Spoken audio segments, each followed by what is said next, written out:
बरसाती छतरी वाले की कहानी। एक गांव में एक छोटे से सड़क किनारे एक छतरी वाले की दुकान थी। उसका नाम रामू था। रामू गरीब था, लेकिन उसकी मेहनत और उम्दा सोच के कारण वह अपने व्यवसाय में कामयाब हो गए थे। रामू की दुकान गांव के लोगों की पसंदीदा जगह थी, क्योंकि उसकी दुकान में न केवल छतरियों की विविधता थी, बल्कि उसकी महत्वपूर्ण सेवाओं का भी आभास होता था। रामू का जीवन भर में छतरियों के साथ गुजरा था। उसके पिता भी एक छतरी वाले थे और उन्होंने रामू को छतरियों की बिक्री का काम सिखाया था। रामू के पास बचपन से ही छतरियों के बारे में बहुत ज्ञान और समझ थी। वह जानते थे कि छतरियां न केवल बरसात में बल्कि धूप के तापमान में भी काम आती है। एक दिन जब बरसात का मौसम था, रामू ने अपनी छतरी वाली दुकान को खोल दिया। उसने विभिन्न रंगों और डिजाइनों की बरसाती छतरियों का बड़ा सा प्रदर्शन किया। उसने दुकान के आगे एक बड़ा बोर्ड लगवाया, जिस पर बरसात में छतरियां बिक्री के लिए उपलब्ध है, यह लिखा था। बारिश के बाद लोग उसकी दुकान पर धावा करने लगे। उन्होंने अपनी दुकान में आवश्यक संख्या में छतरियां रखी थी, ताकि हर कोई उन्हें प्राप्त कर सके। रामू ने अपनी दुकान में छतरियों के साथ साथ विभिन्न वस्त्र भी बेचने का प्रस्ताव दिया। वह जानते थे कि बरसात के मौसम में लोग विशेषकर छतरियों की आवश्यकता महसूस करते हैं, लेकिन धूप में भी लोगों की छतरियों की आवश्यकता होती है। उन्होंने अपने व्यवसाय की यह स्वायत्त रणनीति के साथ बहुत सारे ग्राहकों को आकर्षित किया। रामू के व्यवसाय में सफलता का एक और महत्वपूर्ण कारण था, वह उपयुक्त मौसम का सही समय पर सही उपयोग करना जानते थे। जब मौसम बरसाती था तो उनकी दुकान खुल जाती थी और उन्होंने बरसाती छतरियां बेचने का सुनहरा मौका पकड़ा। लेकिन जब धूप अधिक थी तो उन्होंने सूरज की ताप से बचने के लिए छतरियां बेचने का प्रस्ताव दिया। रामू के व्यवसाय में आगे बढ़ने के लिए उसने यह भी ध्यान दिया कि उसके ग्राहकों को विशेष सेवाएं प्रदान की जाएं। वह अपने ग्राहकों की सुरक्षा और समृद्धि के लिए छतरियों के साथ साथ आवश्यक सलाह भी देते थे। यह उनके व्यवसाय में महत्वपूर्ण भूमिका निभाता था, क्योंकि उनकी छतरियां सिर्फ आवाजी केवल छतरियां नहीं थी, बल्कि उनकी ग्राहकों की जरूरतों का भी संकेतक थी। रामू के व्यवसाय में सफलता की कहानी एक महीने की नहीं, बल्कि एक अनेक सालों की मेहनत, समर्पण और सोच की बेहतरीन संकेतक थी। उसने बरसात और धूप के मौसम में अपने ग्राहकों की जरूरतों का सही आकर्षण बनाया और उन्हें उनकी सुरक्षा के लिए सही समय पर सही छतरियां प्रदान की। उनकी कड़ी मेहनत और शानदार व्यवसाय मूल्यवान सबक सिखाते हैं कि जब आप अपने ग्राहकों की जरूरतों के आधार पर सामग्री प्रदान करने के लिए अपना व्यवसाय समर्पित करते हैं, तो सफलता की राह कितनी आसान हो सकती है। रामू की कहानी सिखाती है कि यदि आप छोटे व्यवसाय को सही दिशा में ले जाते हैं और ग्राहकों की जरूरतों को ध्यान में रखते हैं, तो सफलता न केवल संभावनाओं में है, बल्कि निश्चित रूप से आपकी है। एक बार रहते थे दो दोस्त, प्रवीण और नवीन। दोनों ने मजे से खेल कूद में अपना बचपन साथ में गुजारा। बाकी लोगों से अलग दोनों पढ़ाई के बाद नौकरी की जल्दी में नहीं थे। उनको शौक था अनोखे और पुरानी चीजों को ढूंढ निकालने का। एक दिन प्रवीण और नवीन निकले कुछ प्राचीन वस्तुएं की खोज में।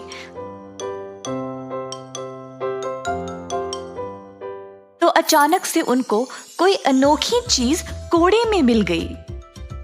जिज्ञासु होकर उन्होंने उस चीज को बाहर निकाला तो वो एक चांदी का छाता था। मैंने कभी भी ऐसा चमकीला छाता देखा ही नहीं। हाँ, मैंने भी। चलो इसको खोलते हैं। हाँ हाँ।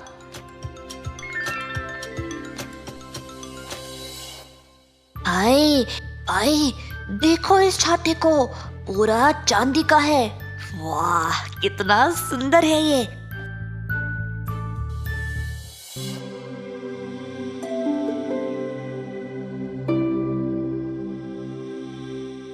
ओह, मुझे किसने जगाया? भाई, तूने किसी की आवाज सुनी क्या? हाँ भाई, लगता है हमने यहाँ पर किसी की नींद खराब की है। वैसे यहाँ पर रहेगा कौन? क्यों नहीं रहेगा, मैं तो यही हूँ। प्रवीण और नवीन ये देख रहे थे कि ये बोलने की आवाज आ कहाँ से रही थी। इधर उधर देखना बंद करो, मुझे देखो, मैं छतरी हूँ। ये तो जादू है। तुमने कभी बोलने वाला छाता देखा है?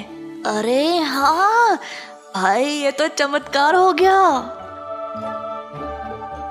मैं हूँ छतरी, जो भी मुझे खोलेगा मैं उसकी बात सुनती हूँ, पर अगर कोई मुझे अपने स्वार्थ के लिए इस्तेमाल करेगा तो मैं उल्टा उसको दंड देती हूँ।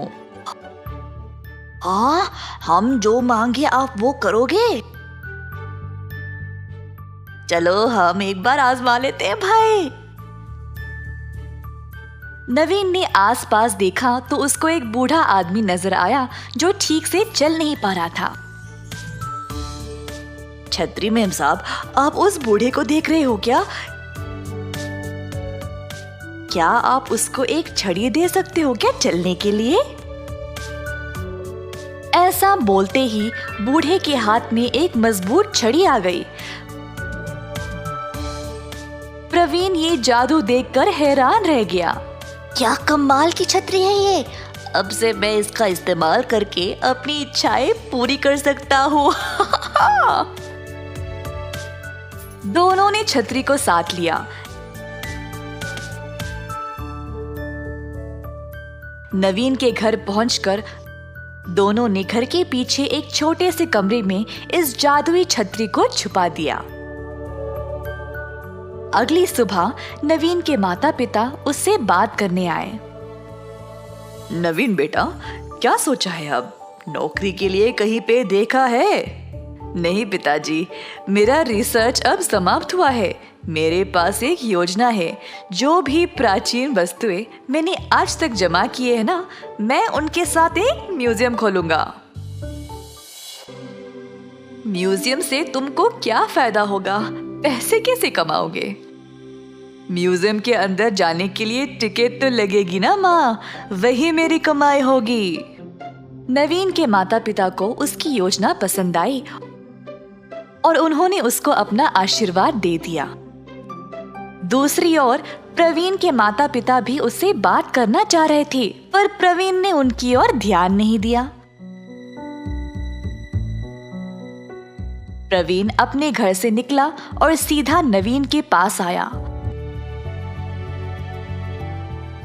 दोनों तुरंत नवीन के घर के पीछे गए।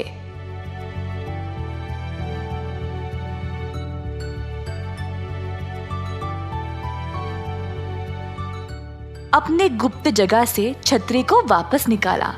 प्रवीण ने छतरी को अपने हाथ में लिया और बोला, नवीन, कूड़े में से सबसे पहले इस छतरी को निकाला किसने? तुमने। और इसको खोला किसने? तुमने भाई। तो ये छतरी किसकी होनी चाहिए? मेरी। ये क्या बोल रहे हो प्रवीण? इस छतरी को मैं तुम्हारे साथ क्यों बांटूं? इस जादू का फायदा तुमको क्यों होना चाहिए? और इसको मैं तुम्हारे घर के पीछे क्यों छुपा के रखूं? तो आप क्या करना चाहते हो तुम? ये छतरी मेरी है, तो मैं इसको अपने पास ही रखूंगा। मैं इसको खुद के लिए इस्तेमाल करूंगा। यार, जब हमें ये छाता मिला तो हम साथ में थे ना? अरे भाई, हम साथ साथ बड़े हुए हैं और अब तुम ऐसी बातें कर रहे हो, मुझे धोखा दे रहे हो। कुछ भी बोल ले, ये जादुई छतरी तो सिर्फ मेरी है। ऐसा कहकर प्रवीण ने छतरी को खोला। खोलते ही जादुई छतरी अपने आप प्रवीण के हाथ से उड़कर नवीन के हाथ में आ गई।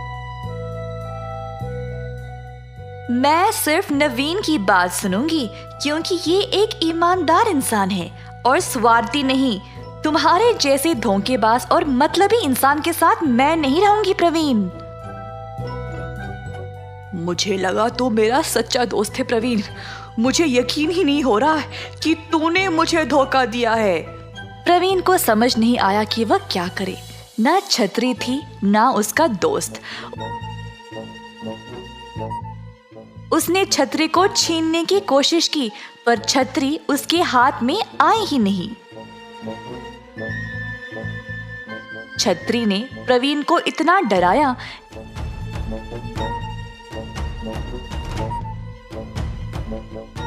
कि अंत में उसने हार मान लिया और वहां से भाग निकला। नवीन ने जैसे अपने माँ बाप को बोला था वैसे ही उसने एक म्यूजियम खोला अपनी जमाई गई वस्तुओं का प्रदर्शन करने के लिए। उसने हर एक चीज को बहुत ही सुंदर तरीके से रखा ताकि सब लोग देखने के लिए आए जरूर। नवीन की योजना के अनुसार बहुत सारे लोग म्यूजियम पर आने लगे। नवीन अच्छे से पैसे कमाने लगा और उनको जमाने भी लगा। पर नवीन वहां पर रुका नहीं। जादुई छतरी की मदद से वह अलग अलग जगहों पर उड़ता गया ताकि वह अपने म्यूजियम के लिए और चीजें जमा कर पाए। नवीन खुशहाल तरीके से अपना जीवन बिताने लगा। प्रवीण जिसने अपने ही दोस्त को धोखा दिया अंत में कुछ नहीं कर पाया, उल्टा अपने माता पिता पर बोझ बनकर बैठा रहा। एक समय की बात है, एक महान राजा रहता था। उसे एक नई भूमि पर एक नया साम्राज्य बनाना था। खूब मेहनत से अपने लोगों के साथ बहुत लंबा सफर तय करने के बाद ही उन्हें ये नई जमीन मिली थी। राजा उस जमीन को देखता है। वो जमीन उनके नए घर में तब्दील होने वाली थी और वो वहाँ एक आलीशान महल बनाना चाहता था। मेरे दोस्तों, हम यहाँ रहेंगे और अपना महल बनाना शुरू करेंगे। हमें फुर्ती और कुशलता के साथ यहाँ काम करना है। मेरे सिपाहियों का आदेश सुनो। ये तुम्हें दिशा दिखाएंगे। सभी लोग अपने रहने के लिए टेंट बनाने लग गए। राजा के सिपाहियों ने राजा के लिए टेंट लगाया जिसमें वो बैठ सके। फिर उसने अपने खास सिपाही को बुलाया। सिपाही, मुझे ये महल जल्दी बनाना है। हमें फुर्तीले कर्मचारी चाहिए। हमारी इस नई जमीन के पास पानी नहीं है। एक तालाब है मगर वो बहुत दूर है। मुझे कुम्हार की जरूरत है जो मिट्टी के घड़े बना सके। इन घड़ों में हम पानी रखेंगे। मेरे राजा, ये तो बहुत कठिन है और इस पूरे राज्य में बस एक ही कुम्हार है जो मिट्टी के घड़े बना सकता है। कुछ नहीं होता, उसे बस जल्दी काम करना है और 100 घड़े बनाने हैं जिसमें रोज पानी भरा जा सके। इस किले को बनाने के लिए हमें बहुत से पानी की जरूरत होगी। जाओ, उसे ढूंढो और यहाँ लेकर आओ। उन सबके बीच एक आदमी था जिसका नाम राजेश था। वो एक कुम्हार था। वो अपनी छत लगा ही रहा था जब राजा का खास सिपाही वहां अपने सिपाहियों के संग आया। राजेश, राजा का बुलावा आया है। तुम्हें इसी वक्त हमारे साथ चलना पड़ेगा। जी, क्या मुझसे कोई गलती हुई है? नहीं, वो तुमसे कुछ खास काम के बारे में बात करना चाहते हैं। चलो हमारे साथ। जैसे वो वहाँ से निकले, राजेश बहुत घबरा रहा था। वो कभी भी राजा के सामने नहीं गया था और सोच में पड़ गया था कि राजा को उससे क्या काम है। वो तो एक आम कुम्हार था। राजेश राजा के टेंट में गया और राजा के सामने उसने सर झुकाया। राजा जी, आपने मुझे बुलाया, मैं आपकी क्या सेवा कर सकता हूँ? मैंने सुना है कि तुम घड़े बनाते हो। जी राजा जी। मैंने ये भी सुना है कि इन सब लोगों में तुम एक ही हो जिससे अच्छे घड़े बनाने आते हैं। मेरे पास तुम्हारे लिए एक काम है और तुम अपना सारा हुनर इसमें लगा दो, मगर सबसे जरूरी है फुर्ती। देरी मत करना और मुझे निराश भी मत करना। अब जाओ, काम पर लग जाओ। मगर राजा जी। राजेश को टेंट के बाहर लेकर जाया गया और उसे अपना काम शुरू करना था।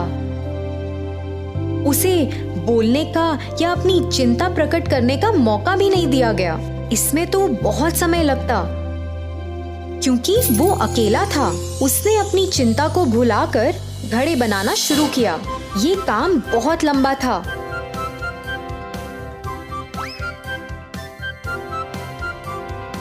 और बहुत समय भी लेता था। उसने बस 2 घड़े ही बनाए थे कि सूरज ढलने का समय हो गया और सब सोने को जाने लगे।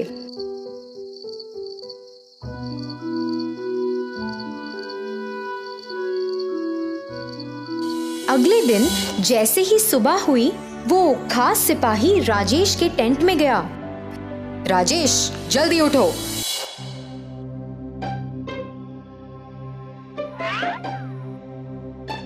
और काम करना शुरू करो। हमें आज ही 100 घड़े चाहिए। कर्मचारियों को अपना काम शुरू करना है। मगर साहिब, 100 घड़े? एक सिपाही से सवाल मत करो। राजेश अब बहुत परेशान हो गया था। वो एक दिन में 100 घड़े नहीं बना सकता था। उसने जल्दी से चिकनी मिट्टी मिलाई और घड़े बनाने का काम शुरू किया। आधा दिन बीत गया था और कर्मचारी उसके पास आकर घड़े लेने लग गए। उसने मुश्किल से कुछ ही घड़े बनाए थे, पर वो सब उसने उनको दे दिए, जिसमें वो थोड़ा पानी तो ला सके। सिपाही ने राजेश को वो थोड़े से घड़े कर्मचारियों को देते देखा। अगर तुमने फुर्ती नहीं दिखाई तो तुम मुसीबत में पड़ जाओगे। राजा ने तुम्हें हुक्म दिया है और तुमने अगर इसका पालन नहीं किया तो मैं स्वयं तुम्हें राजा के पास लेकर जाऊंगा। राजेश काम कर ही रहा था और सिपाही के वहां से जाने के बाद राजेश इतना गुस्सा हो गया कि उसने लाठी से बनाए हुए सभी घड़ों को स्वयं तोड़ने लगा। मुझे इन घड़ों से नफरत है। मैं 100 के 100 घड़े तोड़ दूंगा। राजा पास ही की एक पहाड़ी पर खड़ा था। वो सभी लोगों को देख रहा था और सोच रहा था कि उसका नया किला कैसा होगा।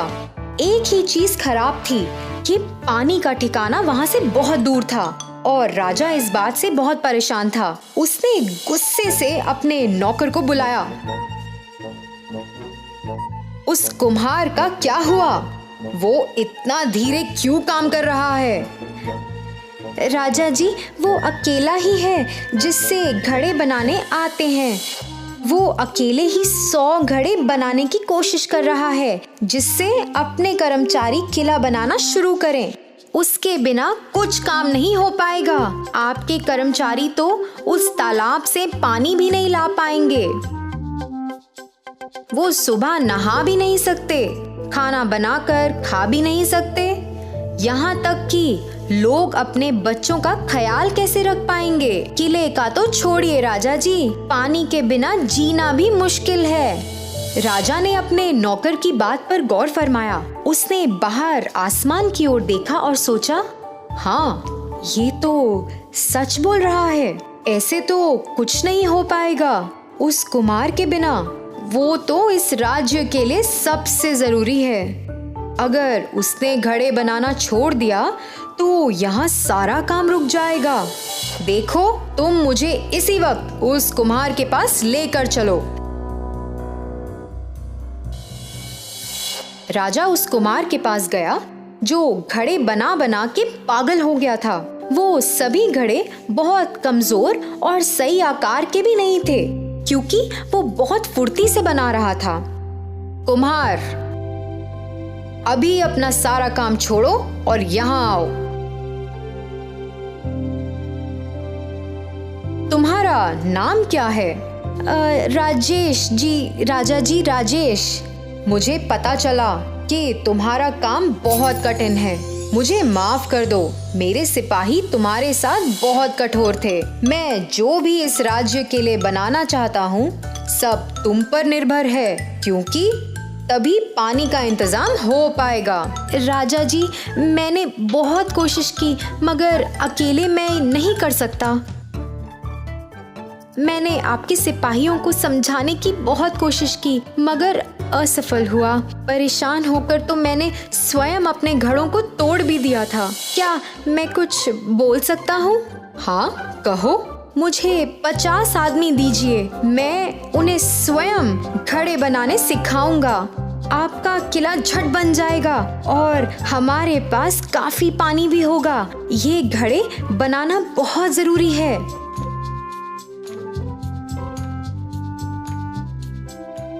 जल्द ही राजा ने 50 आदमियों को इकट्ठा करने का आदेश दिया।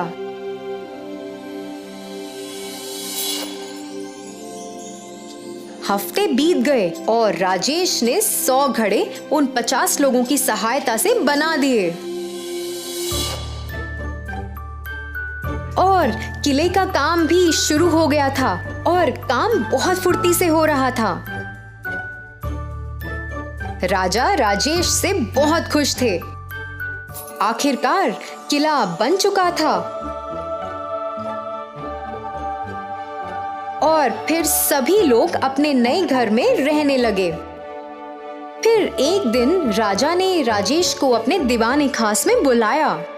राजेश, मैंने तुम्हारा शुक्रिया अदा करने के लिए तुम्हें यहाँ बुलाया है। मैंने तुम्हें और तुम्हारे काम को बहुत ही आम समझा था। तुम्हारे इस काम के लिए मैं तुम्हें इनाम में सोने के सिक्के देना चाहता हूँ। शुक्रिया जी, शुक्रिया राजा जी। मैं ऐसे ही आपके लिए जी जान से काम करता रहूंगा।